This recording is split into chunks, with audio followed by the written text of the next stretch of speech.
Récemment, je vous ai expliqué comment contrôler les ports de l'Arduino. Alors maintenant, je vais vous montrer comment lui faire acquérir une information binaire.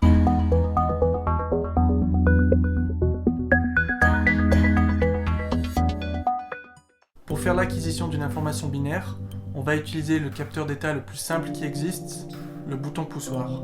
Un bouton poussoir me permet d'aborder la notion très importante de résistance de pull-up et pull-down. Une résistance de pull-down signifie une résistance de tirage à la masse. Ça permet de maintenir une tension de 0 V sur notre broche Arduino, soit un état logique bas. Le raisonnement est le même avec une résistance de pull-up, qui elle permet de maintenir un état logique haut. Dans le dernier épisode, nous avons appris comment allumer une LED, alors on va s'en servir pour indiquer visuellement l'état du bouton poussoir. Voici le montage que nous avons câblé.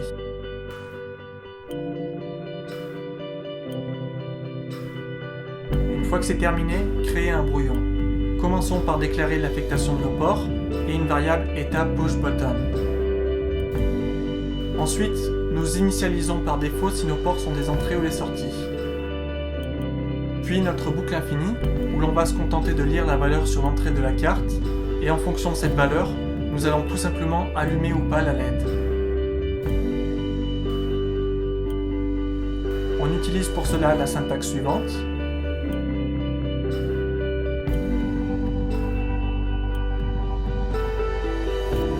Maintenant, chargez votre programme et observez le résultat. Vous remarquerez que par défaut, notre LED est allumée, qui est due à la résistance de pull-up. Alors maintenant que vous savez ce que c'est une résistance de pull-up, retirez-la. Il est possible, mais pas certain, que votre LED s'allume et s'éteigne toute seule. Et c'est justement parce qu'il n'y a pas de résistance de pull-up que l'état est instable. Mais j'ai une bonne nouvelle, avec Arduino, il est possible de définir de manière interne si une broche est par défaut à l'état haut. Pour cela, dans l'initialisation, nous allons définir notre entrée comme input pull-up à la place d'input.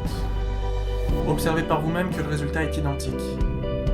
Je vous montre également quelque chose qui va nous être très utile pour la suite. Si vous souhaitez connaître la valeur lue sans utiliser une LED, vous pouvez utiliser le port série. Vous avez juste à initialiser la connexion comme ceci, et dans la boucle infinie, indiquer quelle information vous souhaitez obtenir. Chargez votre programme, et une fois que c'est fait, cliquez sur l'onglet Serial Monitor. Cela affiche en temps réel l'état de votre bouton poussoir. Maintenant vous savez recevoir une information binaire, alors à vous de jouer.